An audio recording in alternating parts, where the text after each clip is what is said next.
প্রাথমিক বিদ্যালয়ে শোক পালনের সিদ্ধান্ত।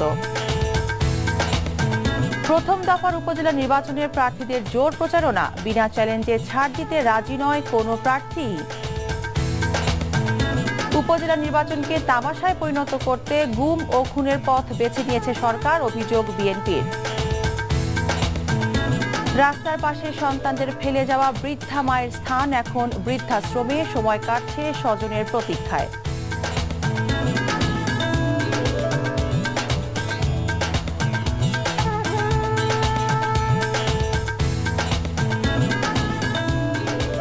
আসসালামু আলাইকুম, মিতা মোস্তফা স্বাগত জানাচ্ছি এনটিভি দেশের খবরে।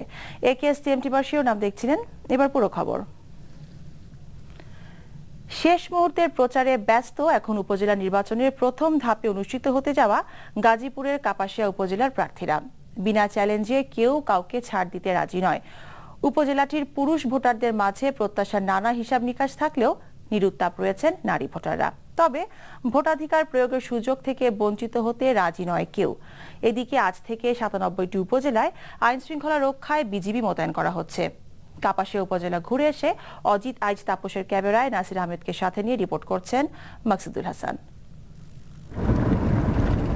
ধান এখন অন্যতম প্রধান ফসল হলেও তুলা বা কার্পাস চাষের খ্যাতির জন্যই উপজেলাটির নাম হয়েছিল কাপাসিয়া। ১৯৮২ সালে উপজেলার স্বীকৃতি পাওয়া কাপাসিয়ায় এটি চতুর্থ উপজেলা নির্বাচন। ৩৫৭ বর্গ কিলোমিটার আয়তনের এ উপজেলার ২৫% মানুষ এখনও বিদ্যুৎ সেবার বাইরে। এখনও এমন কাঁচা রাস্তায় যাতায়াতে আক্ষেপ আছে ভোটারদের। রয়েছে ঢাকা থেকে মাত্র ৬৫ কিলোমিটার দূরে থেকেও গ্যাস না পাওয়ার হতাশা। মাদক মুক্ত এলাকা চাই, গ্যাস চাই। অবহেলিতভাবে আমরা কাপাসিয়ার মানুষ এখনো বিদ্যুৎ বঞ্চিত। গাজীপুরের মধ্যে কাপাসিয়া ধান সবচেয়ে বড় না, 3টা ইউনিয়ন বেশি, তো আপনার রাস্তাঘাট এখন অনেক বাকি আছে। ২,২৯,০০০ ভোটারের অর্ধেকেরও বেশি হচ্ছেন নারী। প্রায় ৫৭% শিক্ষার হার রয়েছে যে উপজেলায়, সেখানে অনেক নারী ভোটার পরিবারের কর্তা ব্যক্তির উপর নির্ভরশীল। আর ভোট নামক নাগরিক অধিকারটিও তাদের কাছে শুধুই নিয়ম রক্ষার, তবে তাও তাদের কাছে মন্দের ভালো। অন্তত আমরা কিছু বলি নাই, হেরা তার গার্জিয়ানরা বলবো, আমরা কি বলবো, আর ভোট খালি দিয়াই বলি।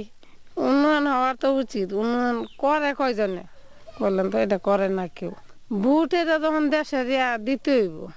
ভোটারদের হিসাব নিকাশ যাই হোক, নিজের পাল্লা ভারী করতে এই ভোটারদের দ্বারে দ্বারে এখন ধর্ণা দিচ্ছেন প্রার্থীরা।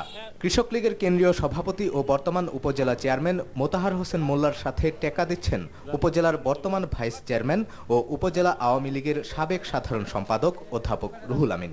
ক্ষমতাসীন দলের সমর্থন অবশ্য মোতাহার হোসেনের কবজায়।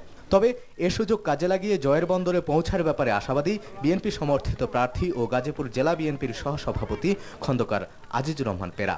যদি প্রশাসনের পক্ষ থেকে দলীয়করণ মনোভাব নিয়ে যদি করা হয়, তাহলে আমার মনে হয় প্রতিটি সেন্টারেই আমার মনে হয় একটু বিঘ্ন সৃষ্টি হতে পারে। জনসাধারণ এবার বিনা চ্যালেঞ্জে দেবে না। আমি আশাবাদী এবারও এলাকাবাসী আমাকে অনেক অনেক বেশি ভোট দিয়ে বিজয়ী করবেন। যে সমস্ত অসমাপ্ত কাজগুলি আছে সেই কাজগুলি ইনশাল্লাহ বাস্তবায়ন করব। দল বিক্রি করে যারা ক্ষমতার অপব্যবহার করে, সেটাকে প্রতিহত করার জন্য আমাকে ভোট দিবে মানুষ। নির্বাচনে ভাইস চেয়ারম্যান পদে লড়ছেন 4 প্রার্থী। মহিলা ভাইস চেয়ারম্যান পদে ভোট যুদ্ধে লড়ছেন 2 জন। 5 জানুয়ারির সংসদ নির্বাচনেও ভোট দেওয়ার সুযোগ পেয়েছিল কাপাসিয়াবাসী। কাপাসিয়ার ঐতিহ্য বলা হয় এই উপজেলার বুক দিয়ে বয়ে যাওয়া শীতলক্ষা নদীকে। তবে এই নদীর নাব্যতা সংকট সহ আরও অনেক সংকটে রয়েছেন এখানকার অধিবাসীরা। আর সেসব সংকট সমাধানে আগামী দিনে উপজেলা নির্বাচনে বিজয়ী প্রার্থীরা ভূমিকা রাখবেন এমন প্রত্যাশা করছেন তারা। তবে সেই হিসাব মিলবে ভোটের পরে। এখন তারা অপেক্ষায় রয়েছেন 19 ফেব্রুয়ারি ভোট উৎসবের জন্য। মাকসুদুল হাসান, এনটিভি নিউজ, বটতলা, কাপাসিয়া। এদিকে নির্বাচনের বাকি আর মাত্র 2 দিন। ভোট চাইতে ভোটারদের বাড়ি বাড়ি ছুটছেন প্রার্থীরা। জয়ী হতে তারা ভোটারদের কাছে দিচ্ছেন নানা প্রতিশ্রুতি। প্রতিনিধিদের পাঠানো তথ্য ছবি নিয়ে দেখুন ডেস্ক রিপোর্ট।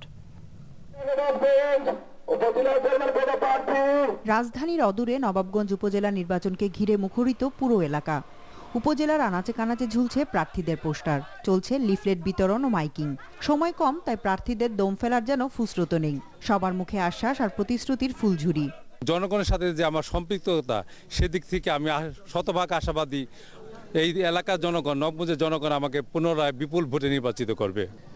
আমাদের দল এবং দলের বাইরে থেকে সাধারণ মানুষ আমাকে প্রত্যাশা করছে যে এই এলাকার লোকাল ডেভেলপমেন্টে আমি অবদান রাখতে পারবো। আমাদের ঢাকার অনেক কাছে থাকতেও আমাদের এলাকায় গ্যাস নাই। গ্যাস সংযোগ দেওয়ার জন্য আমি সর্বপ্রথম প্রচেষ্টা করব যে আমি নির্বাচিত হলে। 14টি ইউনিয়ন নিয়ে গঠিত এই উপজেলার ভোটার সংখ্যা 2,27,220 জন। এবারে নির্বাচনে চেয়ারম্যান পদে 5 জন, ভাইস চেয়ারম্যান পদে 12 জন আর মহিলা ভাইস চেয়ারম্যান পদে লড়ছেন 2 জন প্রার্থী।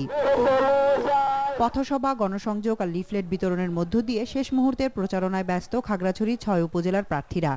রাত দিন এক করে তারা ছুটছেন জেলা সদর থেকে দুর্গম পাহাড়ি এলাকার অলিতে গলিতে। 6 উপজেলায় আওয়ামী লীগের একক প্রার্থী থাকলেও বিএনপির পক্ষ থেকে রামগড় ও মানিকছড়ি উপজেলায় লড়ছেন একাধিক প্রার্থী। আগামীতে জনগণ যদি আমাকে নির্বাচিত করে আমি চেষ্টা করব উন্নয়নের ধারাবাহিকতা রক্ষা করতে। ব্যাপক সাড়া পাচ্ছি জনগণের এবং আমার কর্মী বাহিনীরাও খুব দিনরাত খেটে কাজ করছে। সব মিলিয়ে আমি আশাবাদী ইনশাল্লাহ আমি যেখানে যাচ্ছি সেখানে স্বতঃস্ফূর্তভাবে মানুষের সমর্থন পাচ্ছি এবং ইনশাল্লাহ আমি আশাবাদী এই নির্বাচনে আমি বিপুল ভোটে জয়লাভ করব। এদিকে নেত্রকোনার কেন্দুয়া ও দুর্গাপুর উপজেলায়ও জমে উঠেছে নির্বাচনী প্রচারণা। কেন্দুয়ায় আওয়ামী লীগ ও বিএনপির একক প্রার্থী থাকলেও দুর্গাপুরে রয়েছে একাধিক প্রার্থী। তবে দলীয় সমর্থন থাক বা না থাক, জয়ের ব্যাপারে আশাবাদী প্রার্থীরা। যদি সুষ্ঠুভাবে নির্বাচন হয়, প্রশাসন যদি নিরপেক্ষ থাকে এবং নির্বাচন কমিশন যদি সঠিকভাবে দায়িত্ব পালন করে, আমি নির্বাচনের ব্যাপারে সতর্ক। আমি যদি নির্বাচিত হতে পারি তাহলে আল্লাহ চাইতো দুর্গাপুরের উন্নয়নকে আমি আরো সুন্দর এবং বেগবান করতে পারবো। কুড়িগ্রামের 9 উপজেলার মধ্যে প্রথম পর্যায়ে অনুষ্ঠিত হবে উলিপুর, ভুরুঙ্গামারী ও ফুলবাড়ী উপজেলার নির্বাচন। 3 উপজেলায় চেয়ারম্যান পদে 19 জন, ভাইস চেয়ারম্যান পদে 11 জন আর মহিলা ভাইস চেয়ারম্যান পদে লড়ছেন 10 জন। এছাড়া মাদারীপুরের কালকিনি উপজেলায় বিএনপির প্রার্থী না থাকলেও আওয়ামী লীগেরই রয়েছে একাধিক প্রার্থী। একই অবস্থা শরীয়তপুরের 4 উপজেলায়। এসব উপজেলায় বিদ্রোহী সহ একাধিক প্রার্থী রয়েছে আওয়ামী লীগের। অপরদিকে সাতক্ষীরা ও কিশোরগঞ্জেও জমে উঠেছে নির্বাচনী প্রচারণা। সুষ্ঠু নির্বাচন হলে জয়ের ব্যাপারে আশাবাদী সব প্রার্থীরাই। তাহমিনা তাসির, এনটিভি নিউজ ডেস্ক। মর্মান্তিক সড়ক দুর্ঘটনায় বেনাপোল সরকারি প্রাথমিক বিদ্যালয়ের 7 শিশু শিক্ষার্থী নিহতের ঘটনায় এলাকায় বিরাজ করছে শোকাবহ পরিবেশ। যশোরের শার্শা উপজেলার সকল শিক্ষা প্রতিষ্ঠানে অর্ধনমিত রাখা হয়েছে জাতীয় পতাকা। তাদের স্মরণে আগামীকাল দেশের সব প্রাথমিক বিদ্যালয়ে শোক পালনের সিদ্ধান্ত নিয়েছে শিক্ষা মন্ত্রণালয়। আর স্থানীয় পৌরসভার পক্ষ থেকে ঘোষণা দেওয়া হয়েছে 3 দিনের শোক কর্মসূচির। অন্যদিকে দুপুরে অনুষ্ঠিত হয়েছে নিহত শিক্ষার্থীদের নামাজে জানাজা। বেনাপোল প্রতিনিধি মহসিন মিলনের পাঠানো তথ্য ছবিতে ডেস্ক রিপোর্ট। রোববার দুপুরে বেনাপোল বলফিল্ড মাঠে অনুষ্ঠিত হয় সড়ক দুর্ঘটনায় নিহত 7 শিশু শিক্ষার্থীর নামাজে জানাজা। প্রাথমিক শিক্ষা অধিদপ্তরের মহাপরিচালক, যশোরের জেলা প্রশাসন, স্থানীয় জনপ্রতিনিধি, শিক্ষক শিক্ষার্থী সহ নানা শ্রেণী পেশার হাজারো মানুষ এতে অংশ নেন। যেটা ঘটে গেছে সেই একটা অপূরণীয় ক্ষতি আমরা কেউ হয়তো পূরণ করতে পারবো না এবং তার অভিভাবকদের, তার মা বাবার কোনো ভাষা নেই যে তাদেরকে সান্ত্বনা দেওয়া যাবে। 4টা বাচ্চা যে মারা গেছে অত্যন্ত নির্মম এবং একেবারে খুবই কষ্টকর। আর কোমলমতি এসব শিশুদের স্মরণে মন্ত্রণালয়ের পক্ষ থেকে ঘোষণা আসে সারা দেশের প্রাথমিক শিক্ষা প্রতিষ্ঠানে একদিনের শোক কর্মসূচি পালনের। তাদের বিদেহী আত্মার মাগফিরাত কামনা করছি এবং ইতিমধ্যেই আপনাদের অবগতির জন্য বলছি, আমরা সমস্ত প্রাথমিক বিদ্যালয়ে সারা দেশের আগামীকাল আমাদের যে জাতীয় সঙ্গীত যখন অ্যাসেম্বলি হয় সঙ্গীত এর জন্য, তখন আমরা সেই অ্যাসেম্বলির সময় তারা শোক প্রকাশ করবে এবং দোয়া মাহফিল অনুষ্ঠান হবে। প্রত্যেকটি বিদেহী আত্মার মাগফিরাত কামনা করে প্রত্যেকটি স্কুলেই দোয়া করা হবে। এর আগে 7 শিক্ষার্থীর মরদেহ বেনাপোলে পৌঁছলে সেখানে সৃষ্টি হয় আবেগঘন পরিবেশের। ক্লাসে প্রথম হওয়া যে সন্তানকে নিয়ে বাবা মা স্বপ্ন দেখেছিলেন, সেই স্বপ্নকে এভাবে কবর দিতে হবে কখনো ভাবতেও পারেননি কেউ। স্কুল ফার্স্ট এবার না, গতবার স্কুল ফার্স্ট ছিল এবং রোল নম্বর 1, ক্লাস 1 থেকে রোল 1। কর্তৃপক্ষকে এবং কমিটিকে এই বিষয়টা আলোচনা সাপেক্ষে তাদেরকে বিচার করা উচিত এবং বিচারের সম্মুখীন করা উচিত বলে আমরা মনে করি। শনিবার রাতে মেহেরপুরের মুজিবনগরে পিকনিক শেষে বেনাপোল ফেরার পথে চৌগাছার ঝাউতলা এলাকায় নিয়ন্ত্রণ হারিয়ে শিক্ষার্থীদের বহনকারী বাসটি পুকুরে পড়লে এই মর্মান্তিক দুর্ঘটনা ঘটে। ওয়ালিউল্লাহ অলি, এনটিভি নিউজ ডেস্ক। জাতীয় নির্বাচনের মতো উপজেলা নির্বাচনকে আবারও একটি তামাশা নির্বাচনে পরিণত করার জন্য আইনশৃঙ্খলা বাহিনীকে গুম ও গুপ্ত হত্যার জন্য সবুজ সংকেত দেওয়া হয়েছে বলে অভিযোগ করেছে বিএনপি। দলের পক্ষ থেকে নয়াপল্টন কেন্দ্রীয় কার্যালয়ের সংবাদ সম্মেলনে দলের যুগ্ম মহাসচিব রিজভী আহমেদ এসব কথা বলেন। রিপোর্ট ফারহানা হিরার। 19 দলের আন্দোলন দমনে সরকার বিরোধী দলের নেতাকর্মীদের গুম ও গুপ্ত হত্যা অব্যাহত রেখেছে বলে সংবাদ সম্মেলনে অভিযোগ করেন রিজভী আহমেদ। তিনি বলেন, বিরোধীদের মতামত ও সমালোচনা বন্ধের জন্য গ্রেপ্তার, মুক্তিপণ দাবি ও নির্যাতনের পাশাপাশি সরকার বিরোধী দলকে নিশ্চিহ্ন করতে নানামুখী ষড়যন্ত্র অব্যাহত রেখেছে। সরকার বিরোধী দল বিনাশ করার জন্য দলের জাতীয় নেতৃবৃন্দকে তাদের বিরুদ্ধে একের পর এক মিথ্যা মামলা দিয়ে মানসিকভাবে এবং শারীরিকভাবে বিপর্যস্ত করার জন্যই কারাগারে পাঠাচ্ছেন। গতকাল কাশিমপুর কারাগারের প্রধান ফটক থেকে জামিনে মুক্তি পাওয়ার পরেও বিএনপির কয়েকজন নেতাকর্মীকে পুনরায় গ্রেপ্তার করা হয়েছে। সরকার আইন শৃঙ্খলা বাহিনী ব্যবহার করে জাতীয় নির্বাচনের মতো উপজেলা নির্বাচনকে প্রহসনের নির্বাচনে পরিণত করার পায়তারা করছে বলেও অভিযোগ করেন রিজভী আহমেদ। বর্তমান অবৈধ সরকারের নিকট থেকে আইন শৃঙ্খলা রক্ষাকারী বাহিনীর কাছে সবুজ সংকেত দেওয়া হয়েছে খোলাখুলি ও সুপরিকল্পিতভাবে হিংসাত্মক কার্যকলাপ চালাবার জন্য। তাদের একতরফা নির্বাচনের বিরুদ্ধে 19 দলীয় জোটের আন্দোলনকে দমানোর জন্য তারা পাইকারিভাবে হত্যা, গুম, অত্যাচার, উৎপীড়নের এই দানবীয় আক্রমণের ধারাবাহিকতা এখন তীব্র মাত্রায় অব্যাহত রেখেছে। তখনই হিংস্রতার উদ্দেশ্য ছিল নির্বাচনকালীন নির্দলীয় নিরপেক্ষ তত্ত্বাবধায়ক সরকারের দাবিতে গণতান্ত্রিক আন্দোলনকে সন্ত্রস্ত ও দমন করা। আর এখন আসন্ন উপজেলা নির্বাচনকে আবারও আরেকটি তামাশার নির্বাচনে পরিণত করা। সরকার জনগণের বিরুদ্ধে তার হিংসাত্মক কার্যকলাপকে রেয়াজে পরিণত করেছে বলে মন্তব্য করেন রিজভী আহমেদ। ফারহানা হিরা, এনটিভি নিউজ, ঢাকা। নির্বাচন কমিশনের অবসরপ্রাপ্ত ব্রিগেডিয়ার জেনারেল জাভেদ আলী বলেছেন, আসন্ন উপজেলা পরিষদ নির্বাচন অবাধ ও গ্রহণযোগ্য করতে বদ্ধপরিকর কমিশন। দুপুরে নাটোর কালেক্টরেট সম্মেলন কক্ষে প্রশাসনের কর্মকর্তাদের সাথে বৈঠকে সুষ্ঠু ও গ্রহণযোগ্য নির্বাচন অনুষ্ঠানে মাঠ পর্যায়ের কর্মকর্তাদের নিরপেক্ষভাবে দায়িত্ব পালনের পাশাপাশি প্রার্থীদের আচরণবিধি লঙ্ঘনের ব্যাপারেও সতর্ক থাকার নির্দেশ দেন। পরে নবনির্মিত জেলা সার্ভার স্টেশনের নাম ফলক উন্মোচন এবং জাতীয় সংসদ নির্বাচনের সময় পেট্রোল বোমায় ক্ষতিগ্রস্ত সার্ভার স্টেশনের একটি কক্ষ পরিদর্শন করেন তিনি।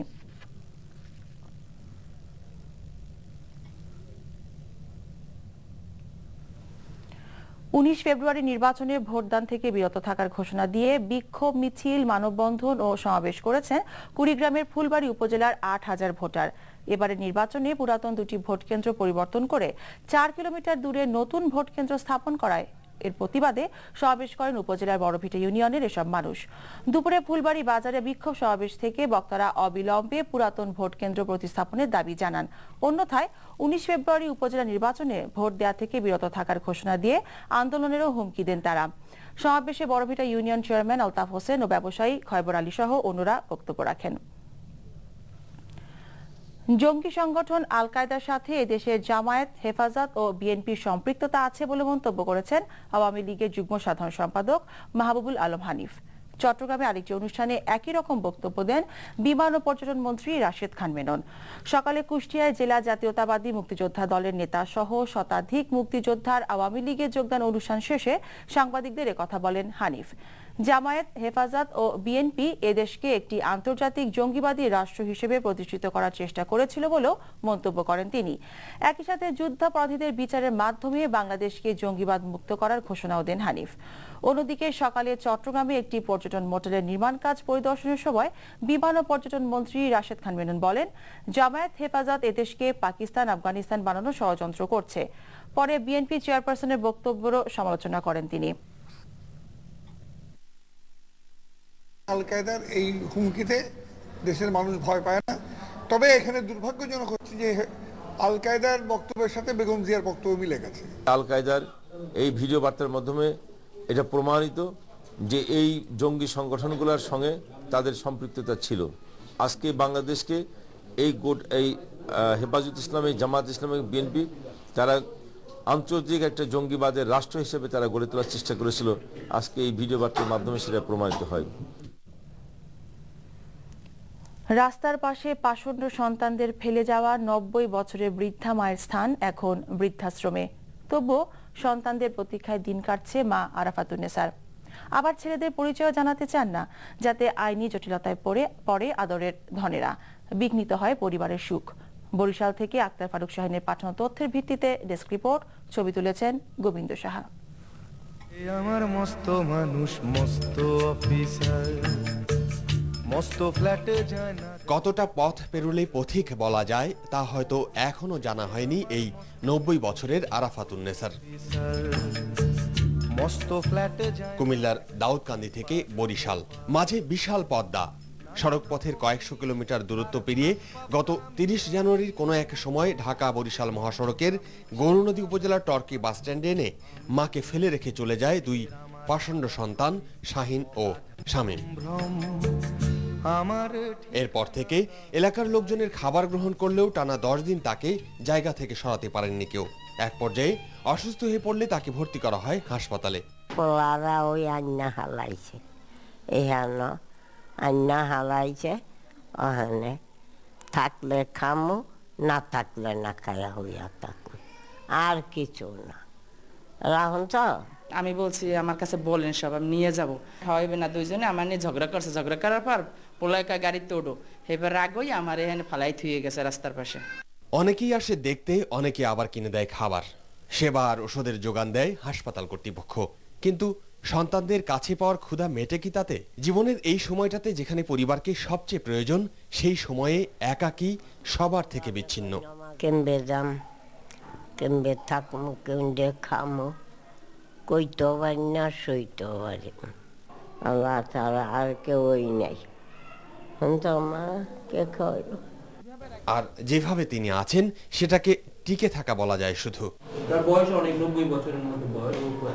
তার দরকার হলো নার্সিং, ফুডিং, খাবার দরকার, সেবা যত্ন দরকার। চালচলন আর কথাবার্তায় সম্ভ্রান্ত পরিবারের সদস্যই মনে হয় এই বৃদ্ধাকে। এরপরও এই পরিণতি। জীবনের বাকি দিনগুলো কাটানোর শঙ্কা আর অনিশ্চয়তার মধ্যেই শনিবার তার দায়িত্ব নেয় গাজীপুরের বয়স্ক পুনর্বাসন কেন্দ্র। আমার ঠিকানা তাই বৃদ্ধাশ্রম। M A Manis, NTV news desk.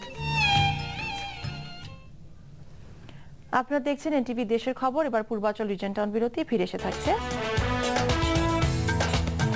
প্রশাসনের ঝামেলা এড়াতে ইয়াবা ব্যবসায়ী ও দুর্নীতিবাজরা অপপ্রচার চালাচ্ছে দাবি কক্সবাজারের সংসদ সদস্য বদির। নিখোঁজের 1 সপ্তাহ পরও খোঁজ মেলেনি ঈশ্বরদীর এক ব্যবসায়ীর। ব্যবসায়িক বিরোধী কারণ দাবি পরিবারের।